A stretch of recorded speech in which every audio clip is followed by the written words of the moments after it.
Evening all of you and welcome to today's paper discussion daily test CDS plus FCAT 22 number paper जो कि आज conduct हुआ था उसको हम लोग डिस्कस करने जा रहे हैं इस पार्टिकुलर वीडियो सेशन में।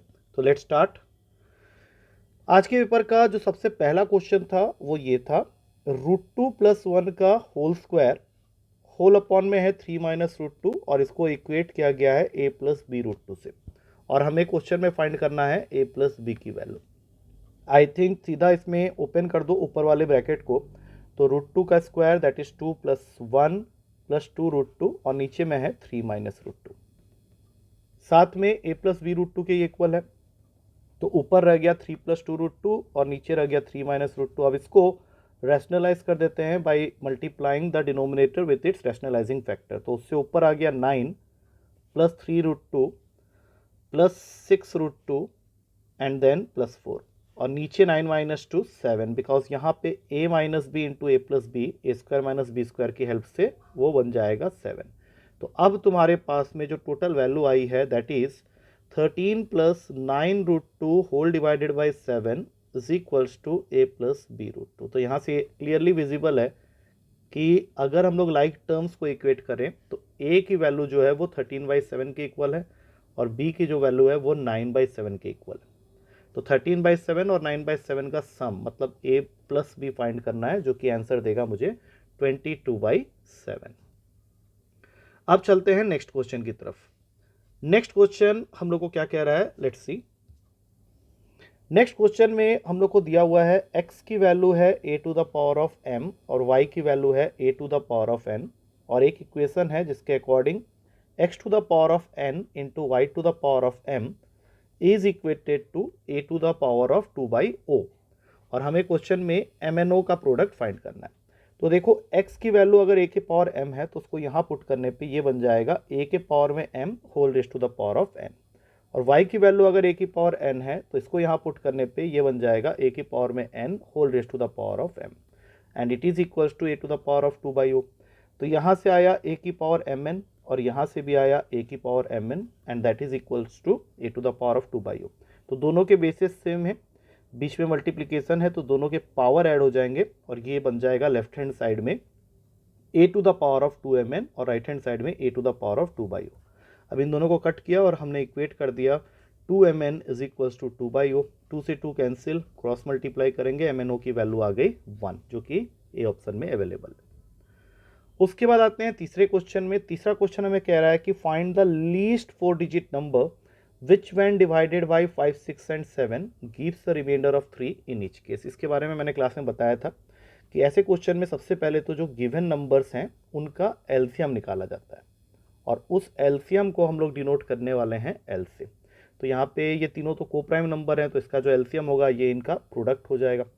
30 × 7 210 हो गई एल की वैल्यू। ये था तुम्हारा इस क्वेश्चन का फर्स्ट स्टेप।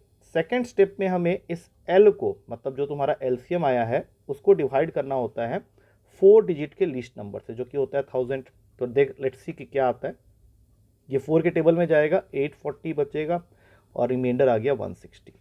अब तुमको क्या करना है, तुमको एक ऐसा 4 डिजिट नंबर चाहिए जो सबसे छोटा भी हो, और अगर हम लोग उसको 5, 6, 7 से डिवाइड करें तो रिमाइंडर 3 आना चाहिए इस केस में।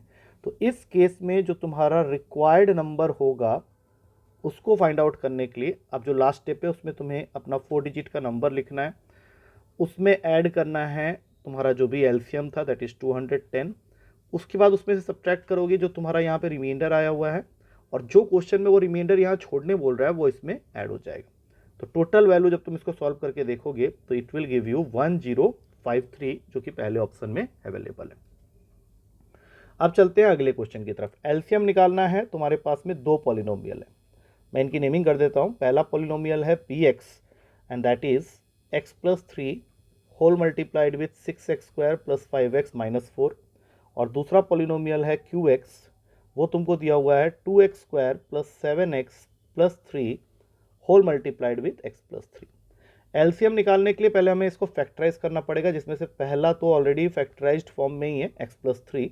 इसकी मिडिल टर्म स्प्लिटिंग कर देते हैं, that means 6x² + 8x - 3x - 4।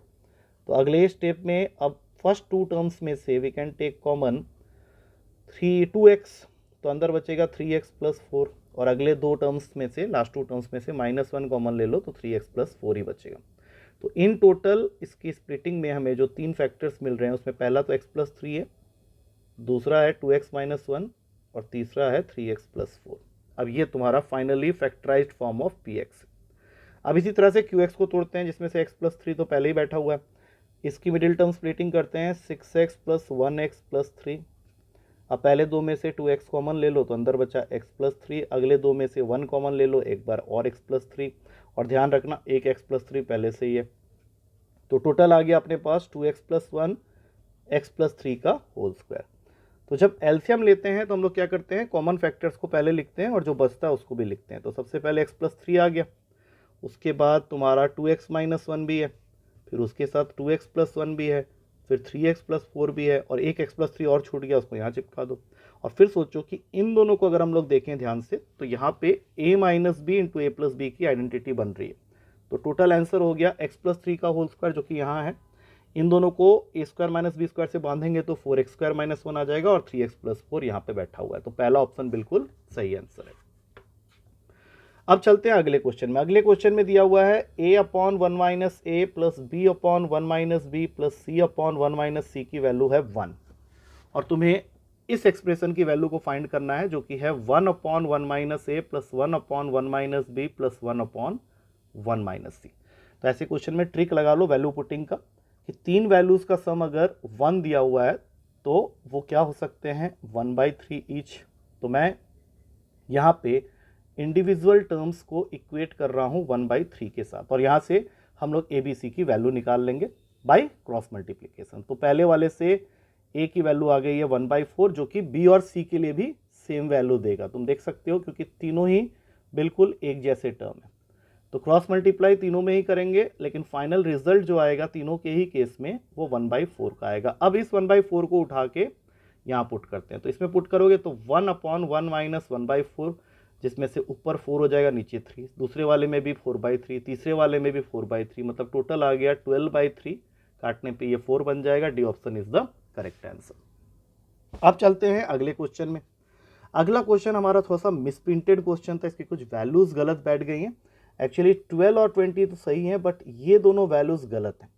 मैं वैसे इसको बता देता हूँ क्या होगा, क्योंकि तुम्हें पूछा गया है कि 4 व्हील 12, 25, 20 और 30 रिवॉल्यूशन बनाते हैं 1 मिनट में, starting at a certain point on the circumference of, और वो कौन सा टाइम होगा जब ये चारों व्हील एक साथ सेम पोजीशन में आएंगे। तो इसके लिए तुमको करना क्या है, देखो 2πr upon 12, 2πr upon 25, 2πr upon 20, 2πr upon 30, मतलब सबके ऊपर आ गया 1/12, 1/25, 1/20 एंड 1/30।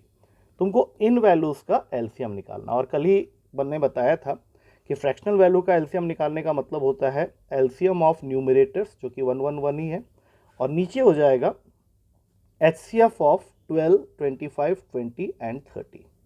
तो एलसीएम ऑफ 1 तो 1 ही होगा। एचसीएफ इन वैल्यूज़ का जो होना चाहिए और जो हो रहा है वो थोड़ा अलग आ रहा है। यहाँ पे कुछ वैल्यूज़ में प्रॉब्लम है मेरे ख्याल से। 12, 20 इज़ ओके, यहाँ मेरे ख्याल से 25 की जगह 28 होना चाहिए और यहाँ 32 होना चाहिए, जिससे कि ये 4 आ जाएगा। मतलब तुमको डिनोमिनेटर का एचसीएफ 4 बनाना है, और जब ये आएगा तो दिस इज इन, इसको तुमको कन्वर्ट करना पड़ेगा सेकंड में। ये मिनट में आया है तो मिनट सेकंड्स में कन्वर्ट करने के लिए इसको 60 से मल्टीप्लाई करेंगे, और तब ये आंसर आएगा 15 सेकंड। बट इसके लिए ग्रेस मार्क्स सबको मिल जाएगा, क्योंकि ये वैल्यूज तुम्हारे दो गलत थे। वैसे इसका आंसर 15 सेकंड था।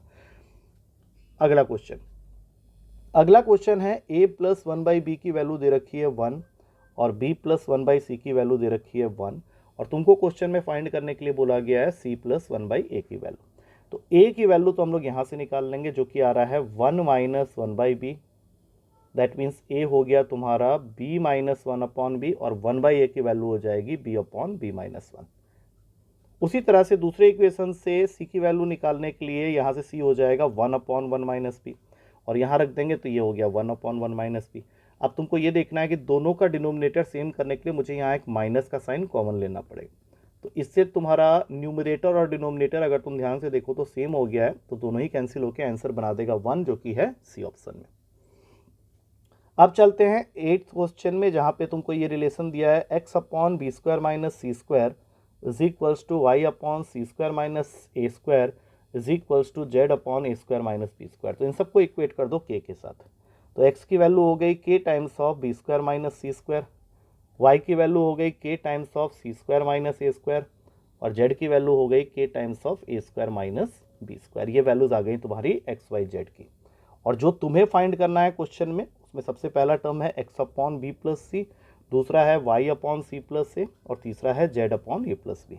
तो एक्स की जगह अगर मैं ये वैल्यू डालता हूँ तो B square minus c square को अगर मैं खोल दूंगा तो वो B plus c upon into B minus सी होगा, जो कि नीचे वाले बी प्लस सी के साथ कैंसिल हो जाएगा। फिर वाई के जगह के सी स्क्वायर माइनस ए स्क्वायर को यहाँ पे अगर मैं खोल देता हूँ तो ये बन जाएगा सी प्लस ए इंटू सी माइनस ए, तो नीचे वाला सी प्लस ए कैंसिल हो गया। फिर जेड को उसी तरह से k times of a square minus b square को अगर मैं आइडेंटिटी से खोलता हूँ तो ये बन जाएगा के into a plus B into A minus B, जो कि नीचे वाले ए प्लस बी से कैंसिल हो जाएगा। तो अब तीनों में के कॉमन है, के कॉमन ले लो और B minus C plus C minus a plus A minus B Ed कर दो, तो एवरीथिंग विल गेट कैंसिल्ड और आंसर आ जाएगा 0, जो कि फर्स्ट ऑप्शन में अवेलेबल है। अब चलते हैं नाइन्थ क्वेश्चन में। नाइन्थ क्वेश्चन में तुमको एक्स प्लस वाई दिया हुआ है 4, ये तुम्हारा पहला इक्वेशन है, और दूसरा इक्वेशन भी है 1 by x plus 1 by y equals to 4, और हमें फाइंड करना है x cube plus y cube.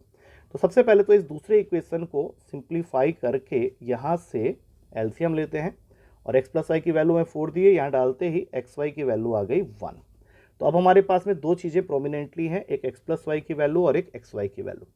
अब चलते हैं x cube plus y cube के फॉर्मूले में, जिसमें होता है पहले ब्रैकेट में एक्स प्लस वाई, दूसरे में x square plus y square minus x y. तो अगर हम लोग ध्यान से देखें तो एक्स प्लस वाई हमारे पास में है एज 4, एक्स वाई की वैल्यू हमने यहाँ पे निकाल ली है 1, लेकिन x square plus y square नहीं है। तो इन दोनों की मदद से हम लोग वहाँ तक पहुँचने की कोशिश करेंगे जहाँ से हम लोग को x square plus y square मिल जाए। तो उसके लिए मैं एक्स प्लस वाई के होल स्क्वायर का फॉर्मूला यूज़ कर लेता हूँ, जो कि होता है x square plus y square plus 2xy। तो एक्स प्लस वाई 4 है, तो ये 4 का होल स्क्वायर 16, ये वैल्यू मुझे निकालनी है। एक्स वाई मैंने 2 एक्स वाई 1 निकाला है, तो ये 2 हो गया, तो x square plus y square की वैल्यू आ गई 14। अब इस 14 को अगर हम लोग यहाँ पुट कर दें उठा के, तो टोटल वैल्यू आ जाती है 4 into 13 that is equals to 52, पहले ऑप्शन में अवेलेबल है। आखिरी क्वेश्चन है कि how many numbers are there which are less than 10,000 and which are divisible by 21, 35 and 63। Again a question in which तुमको जो गिवन वैल्यूज दी हुई हैं उनका एलसीएम निकालना पड़ेगा, और इनका एलसीएम निकालने के लिए आई थिंक 7 से ये तीनों वैल्यूज जा रही हैं, 3, 5 एंड 9, और फिर से एक बार 3 से कट कर दो, तो इन टोटल ये वैल्यू आ रहा है 21 इंटू 5 105 315। तो अगर तुम्हारा एलसीएम 315 आ गया है और तुम्हें 10,000 से नीचे नंबर्स देखने हैं जो कि इन तीनों से डिविजिबल हैं, तो अब तुम सीधा 315 को 10,000 से डिवाइड कर लो, जो तुम्हारा आंसर होगा नियर बाय उसी को आंसर बना लेंगे। तो ये जाएगा तुम्हारा 3 के टेबल में, तो ये बन गया 945। अब इसको कट करते हैं, 550 हो गया। अब 315 के टेबल में 1 में जाएगा ये, तो 315 यहाँ पे आ गया, तो सीधी सी बात है 31 मुझे दिख रहा है, तो 31 is the correct answer, d option is the correct answer. So with that we come to the end of this particular session. सारे क्वेश्चंस को एक बार अच्छे से देख लेना। 5th क्वेश्चन या 6th क्वेश्चन को मैंने गलत बोला है, बट उसका तरीका बता दिया वहाँ पे, ठीक है। और बाकी जो डाउट्स रहेंगे क्लास में विल हैव द डिस्कशन, ठीक है। चलो टेक केयर, थैंक यू।